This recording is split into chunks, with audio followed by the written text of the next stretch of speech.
अरे कान फट जाएगा if you. What? Fat jayega? What did you say? I know. Yes, can't. Early in the morning, right? Clearly I the heard it levels are- exactly. I said कान. बाढ़ में जाएगा. No, this is like Kohli in South Africa. Like शाम तक खेलेंगे तो इनकी इनकी कान फट जाएगा. कान फट जाएगा. Literally with the stump mic is like इनकी कान फट जाएगा. Broadcaster turned down the pump mic, yeah. TV umpire to director, we have a player review. Can we rock and roll, please?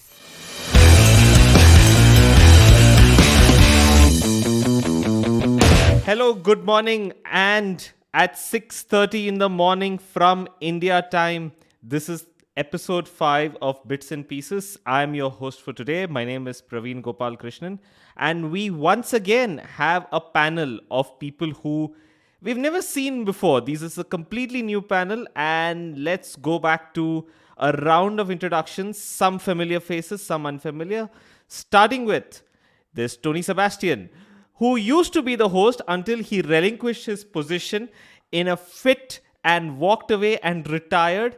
And now the BCCI saw it fit to give me the position right now. Tony, say hi. Hello, PGK. All right. Another familiar face joining us is Mohan Krishnamurthy, all the way from Australia. He's a professor. He understands running, he understands board games, and he loves the IPL. Say hi, Mohan. You were going really well till the last bit of that introduction. Hi, PGK. Lovely to be here again. Not the kind of board games that are going on right now. Third familiar face. You heard him in the previous episode. He has a lot to say about KL Rahul, his good friend. He stalks him on Instagram. He follows him on Twitter. He probably is standing outside his door right now. Say hi, Kaustubh. Hi, hello all. It's not to be very fair. It's not like I'm very obsessed with him. Okay, he just gives me a lot of material to work with. It's like edging to like slip and all. Like it's coming chest high, the catch. Like I might as well take it. And now we have a new person on the panel. Joining us all the way from the United States, fresh from a hike and looking like Rohit Sharma from that meme. I don't know if you've seen that meme, but I'm not going to go into the details. Joining us from there is Krtgrphr without any of the vowels. Say hi, Karthik. Hi PGK, hello everyone, and Jai Robro, Jai Manoj Prabhakar. I just want to say this is the Karthik's based in Seattle, and this is the first time other people are sleepless because of Seattle. So thank you for waking up at 6:30 a.m. That's right. That's right. We are actually recording this at, as I said, a little before 7 o'clock in the morning on a Sunday. And most of us in India have woken up to the joyous news that India have won the Under-19 World Cup that was held in West Indies. Now, I'll be lying if I said that we sat and we watched the match. I think we watched a few glimpses of it. But luckily, there are people in this panel who did. And so, without further ado, let me just throw it open to Karthik, Mohan, and I know Tony must have woken up a little bit at 2 in the morning and just seen what's going on and probably like snatched a few glimpses. Kaus, I'm not sure. But let's talk about it, guys. India won the Under-19 World Cup. Is this a big deal? It feels like it's getting used to it. It's not a big deal at all. It's really crazy that on one format, we are struggling to win championships. But in the under-19 side, it's so boring that we've just like given up completely. But yeah, I'd like to throw it open. First impressions, what happened? How do you think? So I think I watched the last, I don't know how many 10 overs or something of this, and I wasn't actually surprised. And as you said, PGK, it's almost India won another Under-19 World Cup. Yawn. It's almost that way. So Yash Dhul, I think, had a wonderful tournament. The coincidence between this and the 2011 World Cup was that this World Cup was also won by wicketkeeper who hit a 6 off the last ball to win. So I'm expecting he'll get a CSK contract pretty soon. But again, as I said to Mohan, right? Under 19 being roughly half the average age of CSK. Keep that in mind. So. By the way, in related news, Ambati Rayudu has listed as a wicketkeeper for this IPL auction, and he has said, "I only want to play for CSK." So, CSK and wicketkeeper batsman, I guess you'll have a glut of. There you go. But I just hope that Yash Dhul is in him. We don't have yet another cricketer or an under-19 captain who is ruined either by a combination of their own incompetence or BCCI. Given that the previous winners, captains have been Mohammad Kaif, Virat Kohli, who's been, in my view, shafted by the BCCI, Unmukh Chand. Sorry, Unmukh Chand is in the US right now and was probably hiking with Karthik just before we run across him. Yeah. So, That's right. But quickly, this is our 5th title. I think we missed one captain. There's Prithvi Shaw was the captain Prithvi at Shaw. one point, right? Correct, Prithvi Shaw. Yeah. No, but like, if anything, the last couple of years have proven that, like, even, like, there are a bunch of players who have made it at the under 19 level, won the World Cup, and now they're playing for the US. This is probably doing their MS kind of scenes, like, this is their test. Yeah, I was just going to say, I think we've established the pipeline now in cricket as well. Like, you do your undergrad, then go to the US for masters. Yeah, it's great. Go to on-site. No, this is on-site. It's not even masters. Like, this is your, like graduation studies, no? Under 19. You're playing at the highest level. Like, two players very recently, Smith Patel and Unmukh Chand. Like, both of them relinquished their Indian passports, retired from cricket. Like, they had to put out statements saying they're retiring so that they could go to the US and start playing cricket. So, like, we don't know, we might, maybe in like 4 or 5 years, like, the US national team will start like competing for championships. Like, that might be The actual revival of cricket. Wow, that'll be amazing. Yeah. They're not able to do grassroots level stuff in the US, so this is how they go about, like, which I don't know. It might be interesting. I think I'll just throw it to Karthik because I think among all of us, probably Karthik is the one who probably watched the longest. So, what are your impressions, Karthik? Because you watched the under 19 team play. I think, well, first of all, I think it was a great tribute to the seniors that, I think at some point in the first innings, they bowled amazingly well. And I think it was like 90 something and 7 wickets down. And then they basically doubled their score. I think it went to 180 something, right? And I was like, wait, maybe this is like a tribute to like Ranveer Singh's movie that has come out called 1983. And then I was like, I don't know. But yeah, I think that was a little dicey. And then they started off a little slow as well. But, I think the way they finished off the match, I think we were talking about this. It was a little nervous towards the end for a bit. And then they got into the act, a couple of sixes and all that stuff. So it didn't look that close at the end of it. But, I think as usual, one of the things I was thinking of was there's always, in all the under 19, teams, there's always like the batting, there's always some guy, at least one guy, where you're like, oh man, this shot, like this is like a Kohli shot. Like Sheikh Rashid was playing today and then he played this amazing cover drive, I think somewhere around the 10th over. And I was like, wow, like nobody can really do this better, right? So again, going back to Mohan's point, I hope we don't, do things with the chap and give him time to grow and Yeah, but speaking of, youngsters emulating older greats, I think the real man of the match yesterday for me was Rohan Gavaskar, who was in the commentary box. And he did 2 great things. One was amazing reverse jinx, right? So he said that England is yet to have a duck in this entire tournament, and boom, England get their first duck, right? And like Karthik said, they were at 91 for 7 or something, and Rohan Gavaskar again goes, England have never been bowled out in this entire tournament, and boom, they get bowled out again. But more importantly, what Rohan Gavaskar deserves credit for is that he was in the West Indies, and he was a Gavaskar. And he never resorted to the Jamaican accent. So I think 100 points to Rohan Gavaskar. Is this Rohan Gavaskar's biggest accomplishment to date? I can imagine him going back home and saying, "Main karke aaya." Okay, I did it. We can confirm this later, but I thought Hrishikesh Kanitkar, he was the coach of this team, and the only thing I can remember, for some reason I always confuse him with Nilesh Kulkarni. But yeah, his only claim to fame, I think, as far as I can remember, is he scored a winning 4 or a 6 in a huge game in Dhaka in fading light against Mohan, your age is showing. From people, look at Karthik, Kaus, Tony and I. Hrishikesh Kanitkar stepping out and hitting that 4 is seared in our cerebellum. I know. It is there. Like, it was Independence Cup and not even our Independence Cup. Yes. For some reason, it was Bangladesh Exactly. Independence Cup. Yeah. Exactly. So, yeah. No, I was. Hrishikesh Kanitkar made us believe. Yeah, exactly. Don't dismiss him like this. For a lot of people our age, that is the only thing they remember of that 90s. They're like, oh yeah, that Hrishikesh Kanitkar, that 4, I remember. It is like dark, it is foggy, and he steps out and he hits one for yes. And that too off Saki. Of Saki, yeah, exactly. Yeah. No, I was gonna say it's interesting that Mohan should bring up a confusion between Hrishikesh Kanitkar and Nilesh Kulkarni. So Nilesh Kulkarni got a wicket off his first ball in Test cricket. So first ball, and then the rest of it was just dreary for him. So we remember him for a first ball. We remember Hrishikesh Kanitkar for a last ball.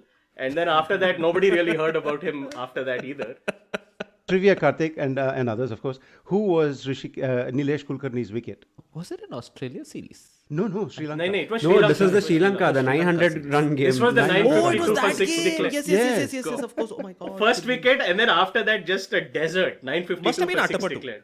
Must have been was Attappattu. I think It was Attappattu, Attappattu. yeah. It was Attappattu. This was the time when Attappattu was going through that really crazy time Exactly. where they were getting like ducks after ducks after ducks. He had was a like a walking record, duck. I think. He was a walking duck. And then suddenly, one day he just comes to the ground and boom, that's it. He starts smashing 100 after 100 after 100 and then... No, then it's of not course people hundreds. look back. He starts smashing 200s, like straight up. Like, yeah. Attappattu in that phase was the Agarkar of the Sri Lankan. Or as I like to say, Marwan Attappattu, the rich man's Akshay Khanna. But yeah, But here's the interesting thing about Marwan Attappattu, which I think was first revealed to me by the Center Fresh cards, is that he's got more runouts than Insama Mulhaq, right? And he's the one who holds the record for the most runouts, which is kind of strange. Yeah, because like you always went to Insi for those runouts. I think Inzi, Attappattu and Rahul Dravid. I think those are like in the top 3 somewhere in the...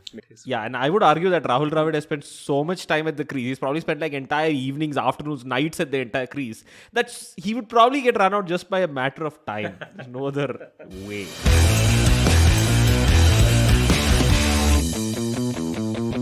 Great. India won the Under-19 World Cup. We're really happy. Coincidentally, the IPL auctions are just around the corner. So the win could not have come for many of these kids in quote, at the right time. So they're basically here and the IPL auctions around the corner. Is anybody watching the IPL auctions in order to see what's going to happen, what's going on? It's going to be interesting for sure. For one thing, I disagree with like the auction as a concept anyway. Like you are basically penalizing anybody who's trying to like build a team, right? Like every 2-3 years. Sir, if you don't do auction, then Ambani ji is going to buy all teams. Okay, so there is nothing going to be left. Then Mumbai Indians will actually be Mumbai Indians. All the Indians will be there only. There's nothing else. No action without auction. No, but like it's going to be interesting for sure. Some teams are like really random, okay? Like Hardik Pandya is going to be the captain for the Ahmedabad team, right? And he has said he is in one interview he said that like he's going to take I want the calmness of Dhoni, I want the aggression of Kohli and whatever. Like he has he has created this image of himself of like who he wants to be. I don't know whether he'll get there or not, but he's Captain Planet by your powers combined. there are like some 10-11 marquee players. Like Ashwin is a marquee player, for example. I'm not sure like how or why, but I want to see what kind of team Ahmedabad ends up building, because I really don't know what's happening there. Like I was good. Does it matter what team Ahmedabad builds? They built the stadium. That's all that seems to matter, right? Do we know the name of the Ahmedabad team? We don't even know the name of the team. They haven't announced it. A certain 4-letter word suggests itself. no, like the Lucknow Super Giants reveal and like, oh, it's been done by fans and whatnot. It's literally like you have taken the old logo, slapped like more colors on it, and said this is now a new look. Like it is so lazy, right? The way they changed the ball to a bat. Wait. Okay, for listeners who have no idea what you're talking about, let me just read this out. Right, the new team is called Lucknow Super Giants, and if you haven't gotten a chance, please go see the logo. Apparently they did some contest, etc., but it's also they didn't. So the logo looks like there is a blue bat right in the center, and there is a red ball on the bat, like right up there, and then it's basically the background is wings. At least the wings are the best way to describe it, and the wings are of course colored in the tricolor. It has saffron, then it has white, and then it has green, and below in bold blue, almost it's exactly like the Star Wars introduction kind of font. It says Lucknow Super Giants. And it is at an angle. It's exactly like the Star Wars, the opening credits. It just looks like that at an angle. And here's what it says, and I'm reading it very quickly. Lucknow Super Giants, India's newest IPL team identity, draws inspiration from ancient Indian mythology, of course. The mythical bird Garud, who is a protector and enthroned with the power to move swiftly, has inspired us to create the winged emblem of the team. Garud is omnipresent in every Indian culture and subculture. The tricolor wings of the entity symbolically represent the Lucknow Super Giants pan-India appeal. The body of the bird has been formed by a blue-colored bat to signify the game of cricket. There is a red ball with an orange seam too. It's like an auspicious Jay Tilak. The identity as a whole is endowed with a strong positive energy to soar higher and higher and achieve success. Lucknow Super Giants is a team for every Indian. It's a team that unites the nation. Wow. Okay. That is a story. All our audience of 3, they've just vomited. They need to clean the floor. Just give them 2 minutes to do that. I mean, I would say it's okay. There is a story. It's fine. You've done it. But I'm just really surprised that Ahmedabad hasn't come up with anything yet. This seems like a very Ahmedabad, But this logo basically looks like that giant hoarding which was done in MS Paint, which said, "We need graphic designer." That's what it was after the description you've given. Someone who sees the logo will be like, "What are you talking about, dude?" I think PGK is going too highbrow. He said Star Wars and all. You know what it looks to me like? It looks to me like one of those Ariel Vim detergent kinds of things. Like if you look at the logo, the bat is what your dhobi used to use to like wash clothes, and it looks like seriously like Wheel or Rin or Ariel. My age is showing here, but yeah. I'm surprised it didn't go with like something like this is the bat that KL Rahul will use to make sure he gets selected into the team once again while our IPL hopes get shafted for like another year. Like that's possibly like the other thing they're trying to refer to, I guess. Sorry, it was right there. Like it's like. But once again, what I was saying was this was basically a redo of the RPSG logo, right? Which was the exact same thing but with a ball in the middle instead of a bat. So they basically now replaced the ball with a bat. That's about it. And made the font worse. And some more colors. Yeah, they put the tricolor. They put. I don't even want to be in the room when they were giving the brief to the creative designer. Like There was no brief. Feeling is not there. More color, more blue. Please, more blue. Okay. Iska angle. This is not that. You know what this reads like? This is like they literally sent out a brief, okay, and they got the like options back, okay, and they're going through all of this. Like, you know what? Like, just use the last year's one. Like, I cannot deal with this. I cannot give you feedback. Okay, so like, and they lost the files. They lost the open like files for the last year's one, so they're like reconstructing it from memory. Okay, like that's what this entire thing like comes across like. It's lost the open file, but one guy's like, yeah, I have a screenshot. It's okay, let's just paste it and then RPS Pune logo PNG transparency. This is what this looks like, and then you just slap on some colors.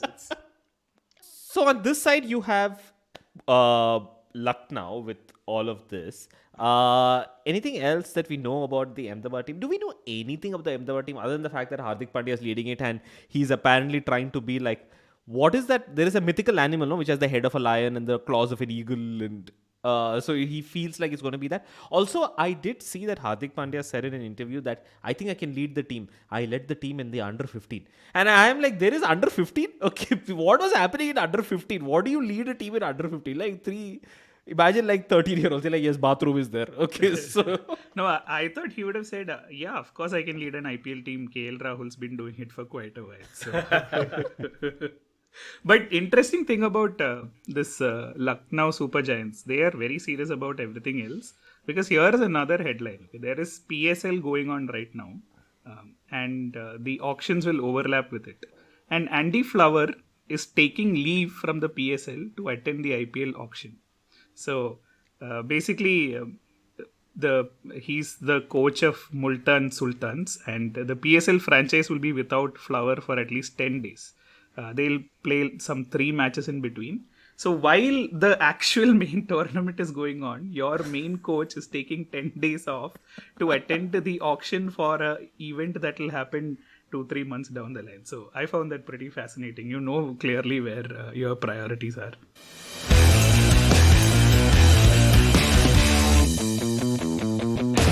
India is playing its 1000th one-day match, and surprise, surprise, it's happening in Ahmedabad, and that's happening today. Guys, it's been like 8 years now. I am not surprised anymore. But okay, go on. Okay, fine. and it's going to be played today in of course in Ahmedabad, and the team's got a weird look to it, but Ro Bro is captaining, so yay.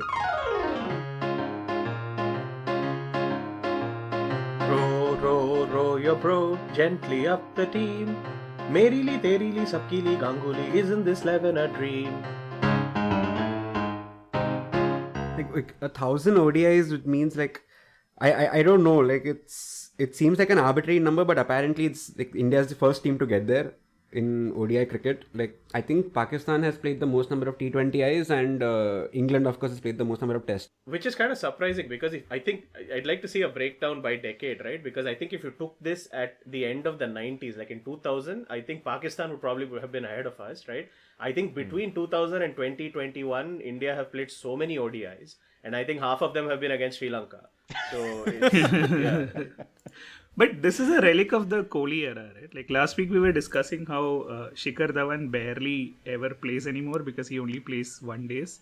And poor guy came and smashed some in South Africa, and now he's got COVID. So he's played like 3 matches in I guess 12 months or so. That's about Although, I mean, to be fair, you can't spell COVID without ODI. So, he's a specialist. He's a real professional. Sorry, Shikhar Dhawan. So India playing West Indies, and I think it's a 4-match series. Oh, there is another team. Okay. I didn't expect this. And just for you, Tony, they're playing it in India. West Indies is not playing in West Indies, they're playing it in India, so that you can watch it in your time. Yeah, good. The strange part is that the reason why West Indies is called West Indies is because Christopher Columbus stumbled there and thought that, oh, this is India. And I think because of cricket now, I think West Indies will be in India. I'm pretty sure they'll take some islands off Bombay, put these people there and say that, listen, you are here only. This is West Indies, west of India. You stay here. Everything is fine. We'll just keep playing cricket. So 1,000 ODIs is great.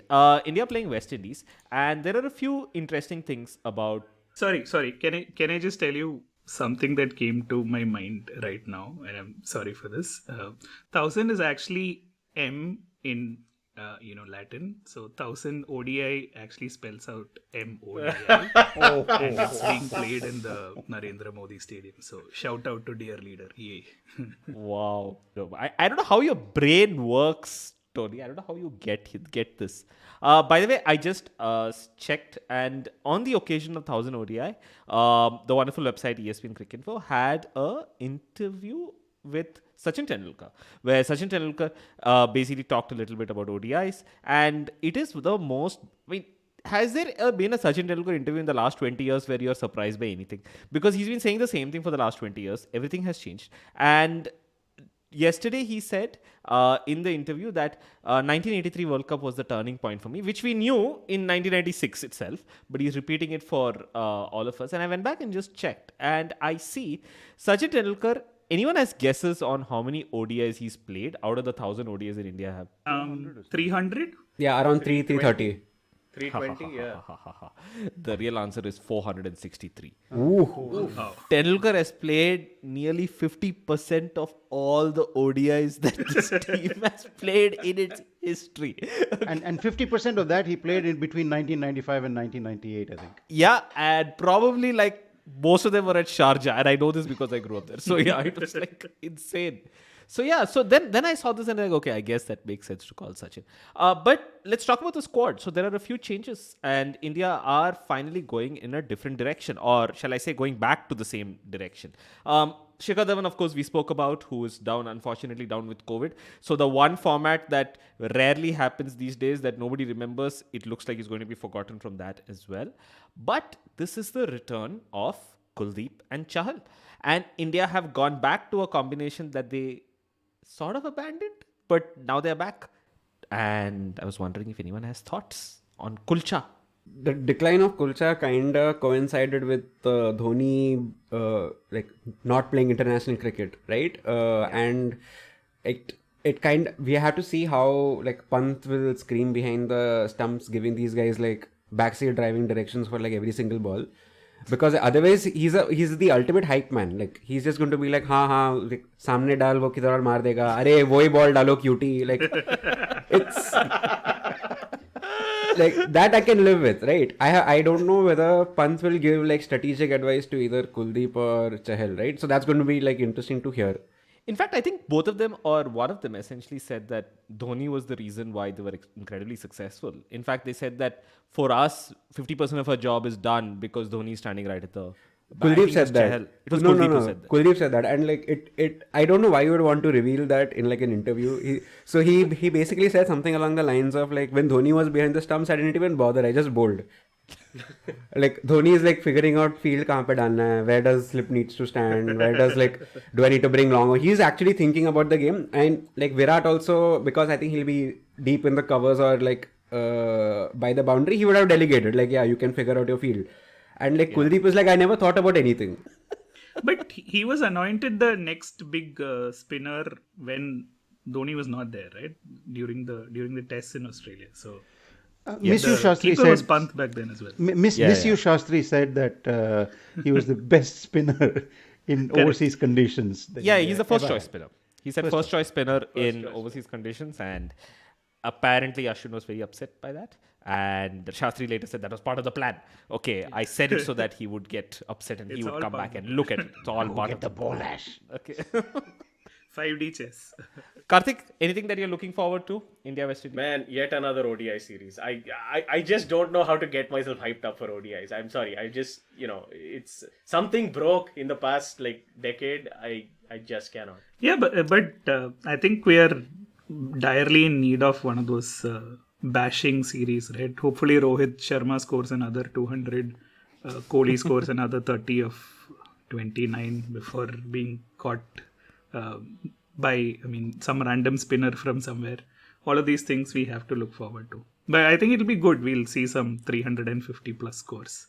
I think it'll be an interesting series. I feel like I do agree with you, Tony. I think that it's going to be one of those series where everybody who is not in form will just blast their way into form, and hopefully we'll see some big hundreds, and all of those countdowns on how long it has been will always like go away.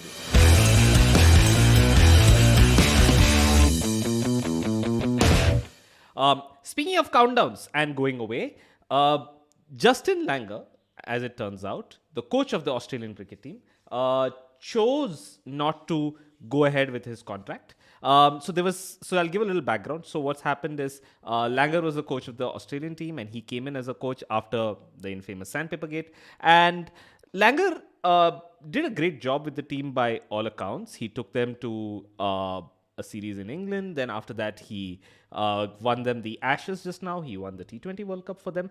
But along the way, it seems like he was a slightly abrasive person, and you're hearing stories of how there was players in the dressing room who didn't get along with him very well. And now the time came for his contract to be renewed. And Langer wanted a longer period, and Cricket Australia apparently gave him a much shorter tenure. And we know that players of the Australian team have been fairly silent and unenthusiastic when asked by the media, would you like to see Langer continue? I mean, like it's like a way how they've been dancing around it. And at this point in time, a contract was offered. It was a much shorter contract, and Langer walked away. And right now, Australia are looking for a new head coach. And this is the right time for me to throw open to the resident Australia expert, Mohan. So one thing that you're absolutely right. The Cricket Australia only gave him a 8-month extension till the T20 World Cup finishes, and he said, "No, stuff you. I'm packing my bags and going away, taking my stumps and ball and going away, whatever." The interesting thing is that Cricket Australia arrived at that conclusion after an 8-hour meeting, and said that we can only offer you a 6-month or something extension. In 8 hours, first of all, BCCI would never have met for 8 hours, and if they had met for 8 hours, they would have added 2 new IPL teams in Ahmedabad North and Ahmedabad South. So this is how ridiculous it was to come up with just that conclusion after a marathon 8-hour meeting. So Langer basically said, "Stuff you," and then walked away. Interesting. Langer is managed by a guy called James Henderson, who, apart from managing Langer, manages Ricky Ponting and Tim Payne, who just resigned as well, and Tony's good friend Cameron Green. Yeah, but you know what the 8-hour meeting was, right? Basically, they pre-screened the test part 2 and told Langer, see, either you can go with this legacy or we'll, give you one more 8 months to destroy everything that you stood for, right? So he said, thank you very much. The test 2 looks good. I will go away now. That has to be the only explanation. I mean, I am nobody to say whether I like or dislike a coach or something, but I got a very strange vibe even when I was watching the test. Like he's trying, he was putting on such a facade of trying to do something good with this team and trying to change the persona of this team. And like, to be fair, like when he came in 2018, like what, two of your best players have been handed like 1-year bans. Okay, then in that series against England, England scored like what, 480 odd runs in one innings, like everyone hitting hundreds. Like he inherited like a team that was literally going absolutely nowhere and lost its star players. And with that in mind, he's done reasonably well. I won't say he's done amazingly well, but even then it feels very strange. Like you said, right, like players did not want him around. Like I remember, like while watching, I mean, one of the few people who watched the Ashes on this planet. One of the few people that watched the Ashes in the world. Pat Cummins was interviewed after, this is not after they won the 4th test, but I think after they won the 3rd test, he was interviewed in the post-match saying like, you have retained the Ashes, and do you think this is a good time for extending Justin Langer's contract given the vibe and whatever in the team? And he's like, we are celebrating right now. We do not want to talk about this. Okay, literally threw him under the bus on like national television. Okay, and like 2 minutes earlier than that, he was hugging Justin Langer and like, yeah, like we have won the Ashes or whatever. And you could like, yeah, I'm getting a sense of like this is like a Kumble Kohli redux in a way where there's a certain way that Cummins wants to lead the team, and very clearly Langer has lost the dressing room. And I don't know, maybe this is the start of the era. Like we know for a fact the Indian team became damn competitive, right? Like after Shastri and Kohli, they came together. So like maybe this is the start of that. Like we are going to see the dominance of Australia once again, and we're once again going to be sad when we start recording podcasts in a couple of months, because like like this is going to remind us of like the 90s all over again. Well, actually, that would be interesting, right? They've had Darren Lehman, who admittedly is not a very likable guy and a likable character. Then they had Justin Langer, who, everybody and their brother says that he lost the dressing room, nobody likes him, blah, blah, blah. Who do they get from here? Do they get someone that the players like? Do they get someone in the old mold of, the professional coach, right? Which they used to have for much of the 90s and early 2000s and so on. Like, it's an interesting question. See, Shastri is available. I'm just saying. Exactly. You know what is the common trait about all of these unlikable coaches is that they are Australian. So yes. I think that's the metric that needs to change. And like Cow said, #Shastri is available. So I think Shastri has to pick between Australia and England, where they've also fired their coach after the Ashes. So I think Shastri will be in top demand because he'll know how to win in India, and I think he's a likable coach. I mean, going by everything that the Indian team went through, likable by the team, that is, because he just sits in the back, in a back room and does his stuff. Imagine if Shastri is the coach of England and India go to complete that series in England. And Shas is like, yeah, I'm winning this definitely one way or the other. But when Langer walked away, there's like everything else, there is always this one or two players in England who immediately went to the press and said that we should get Langer. Langer seems like a great fit. And and my point was like, I really don't think your problem is that your coach is not there. Your entire county system is like screwed, and now you're trying to get a coach like Langer to try to fix that. I don't see it. But yeah, any guesses on who the next coach will be in Australia? Is it someone like a Ponting? It could be Ponting, but even when Langer was appointed, the person that was hot to trot was actually Jason Gillespie. His county record, I mean, having just rubbish county, but his county record is quite impressive. And Gillespie, I thought, would have got it when Langer was appointed. Langer was a strange choice for many, but he had many friends like Ponting, Shane Warne, and so on, who and of course Matthew Hayden, There's a strong, well chronicled and articulated bromance over there. So these guys are all applauding for Langer, and he got the job. I suspect it might be Trevor Bayliss or Jason Gillespie. Trevor Bayliss also had a good run with England, and it might be one of these two. There are plenty of choices, but I really do hope it's Shastri if nothing else. For the lulz, as the kids exactly. say. Okay. Exactly.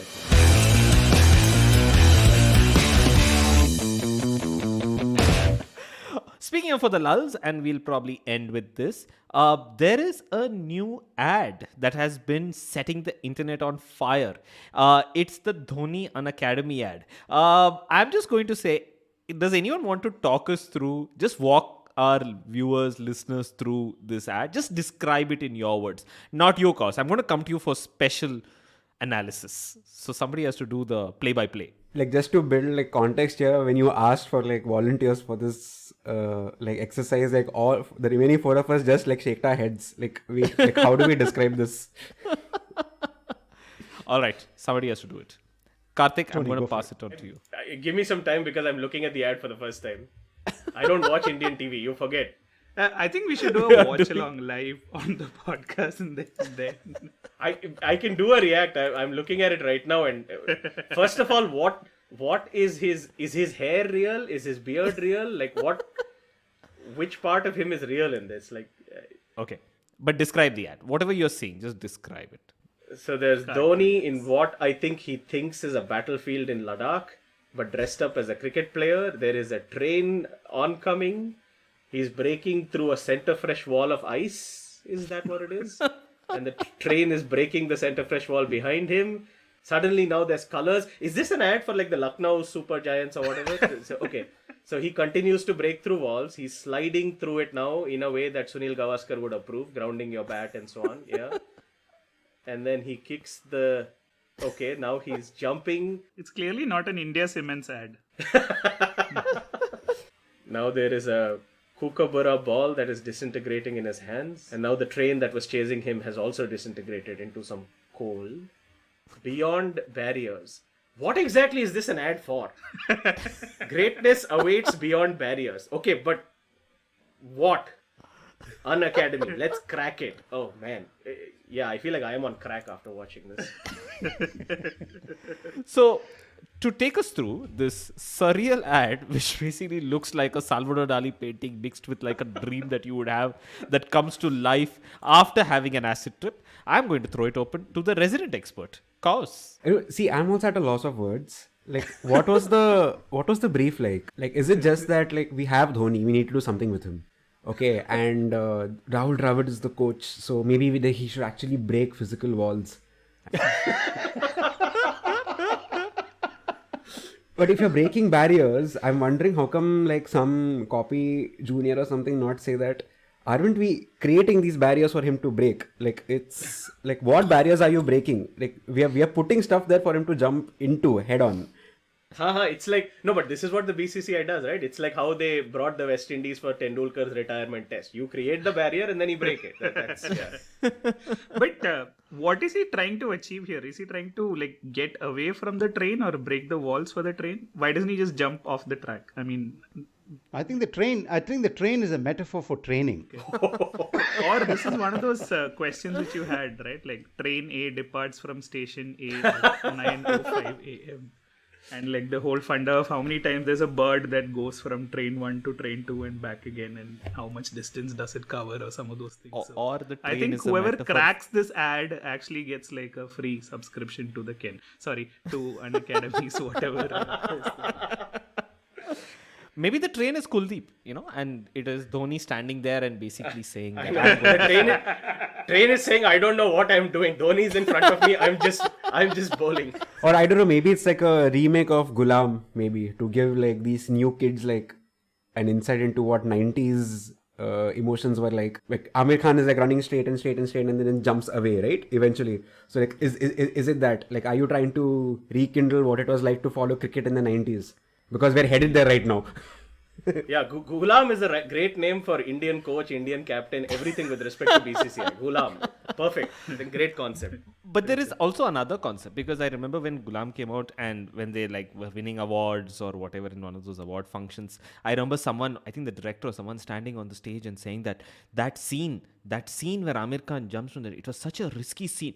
2 seconds more, he could have died because the train was coming. And later, you're like, bro, why would you do that? Why? It's obviously like, this is like special effects / angles or whatever it is. You think you're going to put Amir Khan in front of a train in such a way that in 2 seconds he's going to die? That's not going to happen.